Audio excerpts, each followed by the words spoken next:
Spirit of America, 1964. 526,277 Bantam starting from the time when chasing speed was not a thing.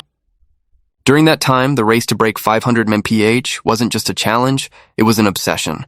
And in 1964, one man made it happen. This man was Craig Breedlove. And he wasn't a millionaire, or he wasn't backed by a corporation or a government. In fact, he was a former drag racer with one goal, which was to be the first man to drive a car over 500 mph. His weapon of choice was unlike anything the world had seen. It was Spirit of America, a jet-powered vehicle with just 3 wheels. It looked more like a missile than a car, and in the eyes of the FIA, it wasn't even one. The tricycle design disqualified it from official recognition at first, but Breedlove didn't care because he was chasing history. At the heart of the Spirit was a General Electric J47 jet engine pulled from an F-86 Sabre fighter jet. It roared to life across the Bonneville salt flats, unleashing pure thrust without a single moving tire delivering power. In 1964, Breedlove pushed his jet-powered machine to 526.277 mph, shattering every previous land speed mark and becoming the first human to officially break the 500 barrier. Every dollar, every decision, every risk was his alone. When the Spirit crossed 500 mph, it wasn't just a number on a timing sheet. It was proof that one man with one obsession could rewrite the limits of what was physically possible on land. This wasn't just a record. It was the dawn of a new era, one where wheels didn't need engines to deliver power, where the dream of going faster than sound was no longer fiction. And Breedlove's Spirit of America was the blueprint for every land speed car that followed. Green Monster, 1965, 576,553 mph. Just 1 year later, Craig Breedlove's record was broken, and the man behind him was Arfons. He was everything Breedlove wasn't. A self-taught mechanic, a military vet, and a man who built his dreams with bare hands and scrapyard parts. Where Breedlove had sleek designs and aerospace engineering, Arfons had brute force and ingenuity. His creation, the Green Monster, looked rough, sounded mean, and was powered by a J79 turbojet engine ripped straight from a decommissioned B-58 Hustler bomber. In 1965, Arfons rolled his machine onto the Bonneville salt flats and smashed Breedlove's record, clocking in at 576.553. It was a staggering leap in speed and even more incredible, considering the monster was built in his garage with almost no formal support. Think about what that means for a moment. The Green Monster was not pretty. It was not refined. But at 576 mph, it was undeniably, completely, and brutally fast. Arfons had not just broken a record. He had proven that raw mechanical instinct could compete with aerospace precision, and when Breedlove was watching. And Breedlove was already building his answer. Spirit of America, Sonic 1, 1965, 600 on 601, because Craig Breedlove wasn't finished. Just 12 days later, Breedlove came back and took the title again. But it wasn't about money or fame. It was about pride and pushing their cars faster than anyone dared before. In those years, the salt flats turned into a battleground. Breedlove and Arfons, 2 men with opposite philosophies but identical obsessions, were rewriting the limits of what a car could do. And today they are remembered as legends of the game. In 1965, Craig Breedlove came back to the salt flats with something bigger, faster, and this time undeniably official. His new creation, Spirit of America Sonic 1, was a true 4-wheel land speed car. No debates, no disqualifications, built to satisfy every requirement of the FIA. It was sleeker, longer, and more advanced than anything he'd driven before, because this was the last chance.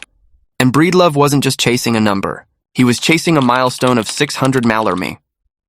On October 15, 1965, he did it. He clocked 600.601 mph and became the first human to break 600 in a car.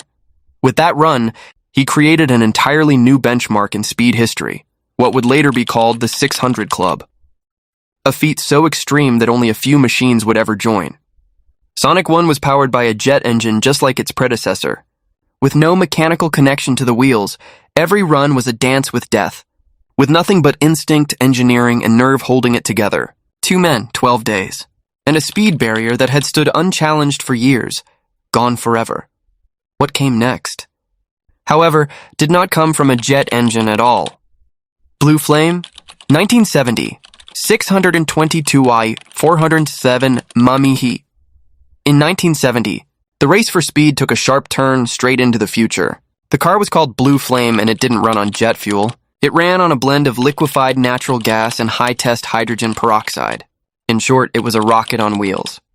Behind the controls was Gabelich, a man who had once been a candidate for NASA's astronaut program. He was calm, fearless, and razor-focused. Gabelich climbed into a machine built by a small team of engineers from Reaction Dynamics Inc. Not a big-budget outfit, but one powered by innovation and precision. Their creation produced thrust reaching 2,500 lb force. The numbers were staggering, but the risks even more so. On October 23, 1970, Gabelich piloted Blue Flame across the salt at 622,407 mph, officially the fastest a car had ever gone. The run made history and held the land speed record for the next 13 years. That's longer than any record before it, a testament to how far ahead Blue Flame truly was. Engineers believed it could have gone even faster, possibly approaching 800 mph, but held back in the name of control and safety. And for good reason, because even with top-tier design, driving a rocket car on Earth is playing with fire. Gabelich would later survive a violent crash in another vehicle that ended his racing career in 1972. He never returned to land speed again. Blue Flame, however, remained a legend, a symbol of the moment when chemical propulsion crossed paths with human courage. This was no longer about modifying old planes or pushing car engines to their limit, but just when it seemed like the boundary had been reached, someone else decided to break the ultimate wall, the sound barrier itself. Thrust SSC, 1997, 763.035 Mach. In the fall of 1997, the land speed record didn't just move forward, it went supersonic. After decades of jet engines, rockets, and increasingly daring engineering, one team set its sights not just on beating a number, but on breaking through the very barrier of sound. The vehicle was Thrust SSC, and the mission was to go faster than Mach 1. Piloting this missile on wheels was Wing Commander Andy Green, a Royal Air Force fighter pilot with thousands of hours flying supersonic jets. Now he would bring that experience to the desert floor, strapped inside a 54 FT long car, armed with two Rolls-Royce Spey 202 jet engines, the same kind used in an F-4 Phantom. Together, they produced over 50,000 lb of thrust. That's enough to launch a fighter plane off a carrier deck. The test runs took place on the flat, dry expanse of the Black Rock Desert in Nevada. Years of planning had gone into this moment. The course was carefully mapped with GPS. The car was modeled using advanced aerodynamics to survive the chaos of transonic speeds, where airflow shifts violently and stability becomes a matter of life or death. At these speeds, even the slightest lift could tear the vehicle apart. So the team made a series of fine adjustments to prepare the vehicle for the record-breaking moment. And on October 15, 1997, Thrust SSC made its historic attempt. To be official, 2 runs had to be completed within an hour in opposite directions. The first pass tore across the desert in a roaring streak, leaving behind a wall of dust and a distant boom that echoed across the plain. The return run followed minutes later. At the peak of its second run, the car reached a top speed of 763.035 mph, punching through the sound barrier at Mach 1.02. For the first time in history, a car had gone supersonic. Every car before Thrust SSC had been chasing a number. Thrust SSC chased physics itself and won. It remains to this day the only car in history to go faster than the speed of sound, and no one has matched it since. Not because the engineering doesn't exist, but because what Thrust SSC demanded was not just technology. It demanded the willingness to sit inside a machine moving faster than the sound it makes, and trust that the engineering holds.